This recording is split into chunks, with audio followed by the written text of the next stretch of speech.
Estamos en comunicación con, voy a dejar a David Galeano Olivera, profesor doctor David Galeano Olivera, director general del Ateneo de Lengua y Cultura Guaraní. Ay, chango ko yes ahí o sea, última hora, hace 22 años que solicitan una revisión del guaraní en escuelas. Yo mando antes que semana ojalá cuepe coroñemon que está cuña caraí boejara Nancy Ovelardi. Y curicuaco sistemas acuaco situación y después venido naiporay tiene atraso o falta de creatividad tenía reinventaba un sistema educativo mando ya y la bilingüismo aunque nos parezca que siempre tomamos como eso como un atraso que las dos lenguas eso no hanini bilingüismo ñaña arañamo pueden dar tapora y que todo anguayo mi te mimbo escuela o entender un agente escuela anga tu ambuebe ten experto en educación del sector privado mi colegio privado cuando se mandó ahí nada era ella apellido y la UNESCO y que coaco pandemia de pupe general Latinoamérica tenía atraso de 2 años añandeca tu y da y vea la UNESCO y así nos vea o calculaje y ñandego pea maite bien o ya arrastrar ya yugo situación con lo mínimo de 3 décadas ya atrasada la y va a ser menos el joven va a tener menos inteligencia, menos formación. Lastimosamente Edilberto, nosotros tenemos varios problemas, no es la pandemia en sí solamente, ¿verdad? Obviamente es un gran problema, pero en materia de educación esto no es otra cosa que la acumulación de una serie de situaciones desatendidas de por y belleza de coimave y ando y poná yahaga tú a muy baja y maite iba ahí a yo creo que de tanto tiempo que solemos hablar contigo siempre fue ese el reclamo, la atención a una población mayoritaria de Paraguay que es más hablante de guaraní que de español. El último censo que se dio a conocer el año pasado, que es de la encuesta integrada de hogares 2019 de la Dirección General de Encuestas Estadísticas y Censos, dice el 38,5% de la población de Paraguay habla solamente guaraní, 30,5% bilingüe. A Pepe Getado y un millón en año que guaraní más igual castellano. Y apenas un 28,5% es monolingüe en español. O sea, hay una mayoría de guaraní hablantes en el Paraguay y el sistema sigue dando preferencia al castellano. Es justamente lo que en la publicación que estaba mencionando hoy estaba yo también recordando. ¿Cuánto tiempo hace que decimos que hay apenas 2 horas para el guaraní, 5 horas para el castellano? El profesor de guaraní entra a la clase, llama a la lista o para la hora. Y aparte se metió una cantidad de contenidos innecesarios, superfluos. Hoy tenemos que apuntar a lo significativo, entrar a la clase, conversar en guaraní, jugando, cantando, diciendo poesía, pero al final, y aclaro que eso no es con el guaraní únicamente, también ocurrió con el castellano. Yo tomo exámenes e ingreso en varias facultades. El problema eterno es el castellano, porque nunca se enseñó la parte práctica. Nunca, ninguno de nuestros oyentes va a recordar que entró a la clase de castellano y desde que empezó hasta que terminó la clase, todos los alumnos pasaban y decían, explicaban algo, contaban algo, describían algo y eso mismo después pasaban al papel y la profesora o el profesor se encargaba de mostrarle a cada uno dónde cometió los errores. Acá yo sigo insistiendo, pasamos porque sabemos que es un complemento directo, que es una oración subordinada adjetiva y cosas por el estilo. No digo que no sean importantes, pero hay cuestiones más significativas que tienen más valor, que son las que tenemos que priorizar y dejar esto que es gramática, pura gramática, a eso me refiero, Sí. para otros momentos. Sobre todo dejarle eso a los que van a estudiar guaraní, los que van a hacer un profesorado, pero al resto enseñémosle lo fundamental: hablar, escuchar, leer y escribir. Y eso nos cuesta, lastimosamente, como dice el titular de la publicación, hace 22 años, y contigo muchas veces hablamos de eso, Sí. ya hablamos, desde el 99 venimos pidiendo. Y ahora creo que se da la oportunidad.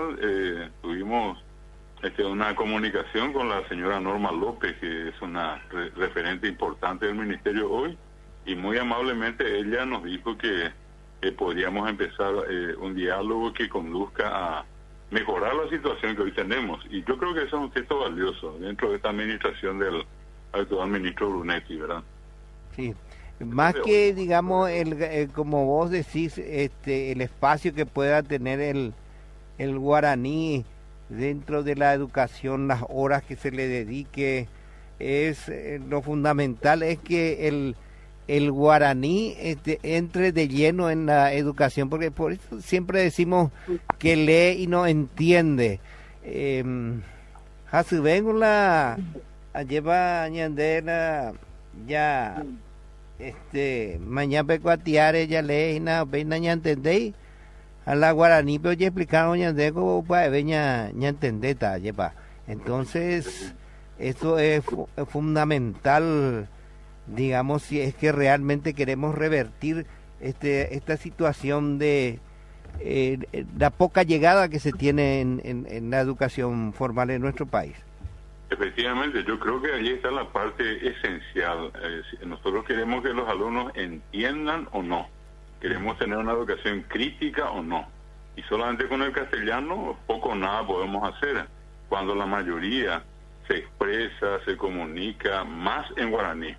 De hecho, yo ya más en una ocasión contigo también dije que lenguas puras no existen, ¿verdad? Siempre está la posibilidad Sí. en los dos idiomas. Por eso es importante reconocer que el yopara no es solamente el guaraní, también es el castellano.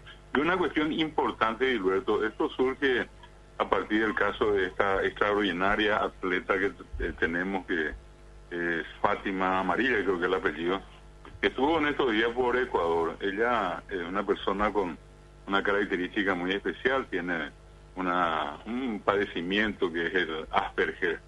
Y con todo eso no pudo reaccionar en el momento, ¿verdad? Y se entiende.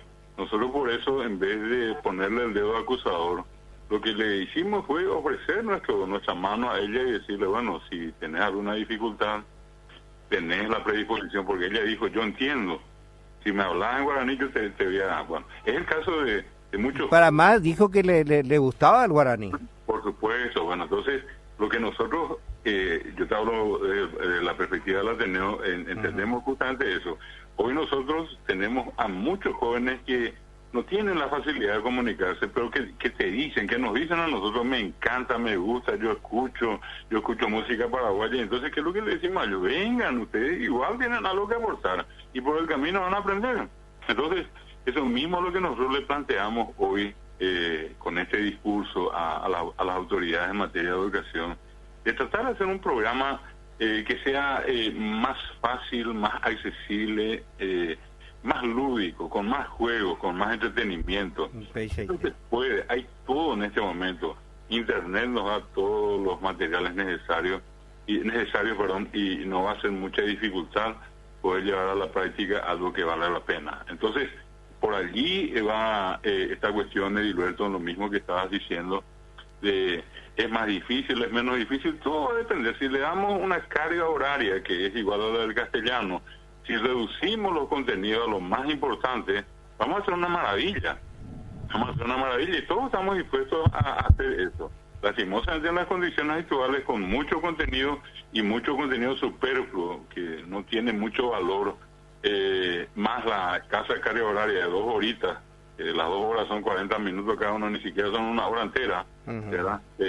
Tenés 80 minutos, vos entras y ¿qué es lo que vas a hacer en 2 horas? Y son 2 horas semanales. O sea, vos te vas hoy un lunes y recién el siguiente lunes le das a tu alumno otra vez. El de castellano por lo menos le ves 3 veces por semana. Y todo eso tiene efecto. Y allí hay todavía un discurso que no apunta a la equidad, Edilberto. Es decir, la gente sigue viendo 5 horas de castellano y 2 horas de guaraní. ¿Cuál es la lectura que se hace? Es más importante el castellano. Y el guaraní es menos importante, vos tiene 2 horas. Pese a que hay una ley de lenguas, pese a que la Constitución Nacional dice en su artículo 140 que los idiomas oficiales son el castellano guaraní y que deben recibir un trato igualitario las 2 lenguas en todos los sectores de la vida nacional. Y es extraordinario, ¿verdad? Como hay gente que hace poco veía yo ahí en las redes, por ejemplo, el caso de un extranjero que venía becado para estudiar guaraní, que le encantaba, estaba entusiasmado y que ya había alguna vez estado por acá y fue y buscó una beca y le otorgaron una beca para venir a estudiar guaraní acá en nuestro país. La expresión que tenía hacia el idioma, que era tan bonito, tan expresivo, es decir que muchas veces uno no comprende cómo acá en nuestro país, en nuestra propia sociedad, encontramos muchas veces escollos para entender algo tan sencillo como que la comunicación debe ser en el idioma en el cual comprendemos, en el cual compartimos, vivimos cotidianamente, si no es imposible ir para adelante en materia educativa. Así mismo, 2 cuestiones allí. Uno, de que el guaraní tiene una imagen demasiado importante en el mundo, eso es indudable. Se estudia en universidades como la Universidad de París, en la Sorbona. Ellos no van a poner la mirada en cualquier idioma para incluir en sus proyectos de investigación y de enseñanza. El guaraní es un idioma que tiene todo y que en este caso inclusive tiene la estructuración suficiente como para ser una lengua enseñada en cualquier ámbito. Está en Alemania, está en España, está en los Estados Unidos, acá nuestros vecinos Brasil, Argentina, Bolivia, tienen incluida la enseñanza del guaraní. Lo que nosotros le pedimos en este momento a nuestras autoridades es que le den el lugar que se merece, que apunten a la equidad. Y nosotros tenemos en este momento una confianza en que eso se pueda hacer en la gestión del actual ministro, porque se mostró muy abierto con nosotros. Él, y hoy repito, la señora Norma López, que nos dijo, bueno, vamos a sentarnos y podemos conversar, hablar, cosa que nunca antes ocurrió. Y la otra cuestión que vale la pena señalar, Edilberto, es que más tarde o más temprano vamos a darnos cuenta, ya lo estamos haciendo ahora, ¿verdad? Cuántos son los estudiantes que por no haber aprendido bien van después a la universidad, y de la universidad cuando salen a hacer sus prácticas se encuentran con la realidad. Y allí es socorro, ¿dónde puedo estudiar guaraní? ¿Quién me puede enseñar guaraní? Un estudiante de medicina que no tenga formación en lengua guaraní puede hacer poco o nada, y es más, arriesga hasta el ejercicio de la profesión al no interpretar lo que tiene un paciente o una paciente. Claro. El doctor Jorge Yubi, el director del Hospital de Clínicas, yo te comentaba una vez, apenas empezó la pandemia, hasta ahora lo recuerdo gratamente y reconozco el importante trabajo que él hace y sobre todo el gesto que él tuvo para con esta cuestión, porque no había otro camino. De hecho, me decía él, todos los pacientes que vienen a clínicas, la mayoría, altísima mayoría, habla guaraní, y todos nuestros contenidos sobre COVID están en castellano.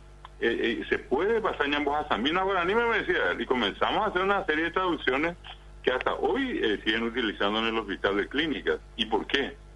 Porque la gente habla guaraní, porque las enfermedades, es decir, Chacanondú, Itisirú, cualquiera de las denominaciones que conozcamos, Icuarasí, Jainasí, esas son cosas comunes de todos los días.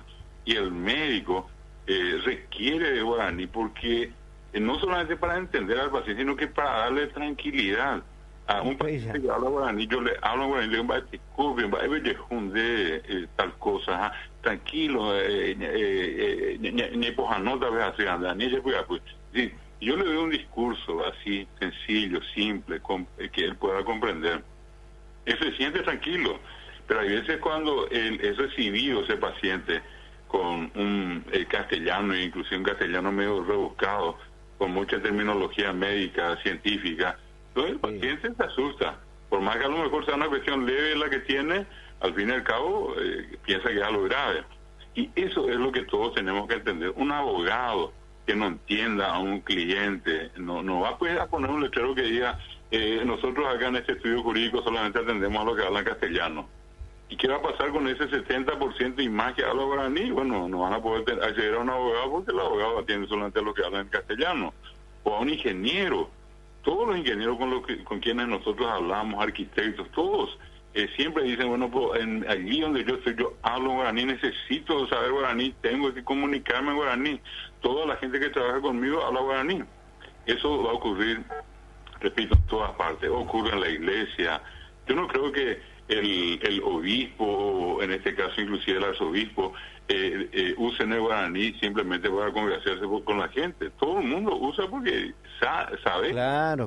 ¿Se entiende? Y es más, allá Bogotá está llegando el curinde, ande hoy, digo, Pepe, le ponemos marandúin, ande en Bojasá Noticias, estamba esta pichacuera, ande Alberto Vargas Areñe, el guaraní, y esa está pichacarita, pero oye, el guaraní, mañana, vea, y que tú no somos japoneses, ve marandúin de la pichacuera, ve. Es una realidad que no podemos perder de vista y eso se tiene que reflejar en la educación. La educación tiene que entender eso y atender eso. Y en base a eso vamos a tener, yo creo que un modelo ajustado a la realidad. ¿Y para qué te va a ir lejos? Y va a ir las campañas publicitarias que hacen las agencias también. Y los políticos ni qué decir. Así que de tanto en tanto se largan sus frases en guaraní para conquistar digamos a su clientela política, por así decirlo, ¿verdad? Así mismo.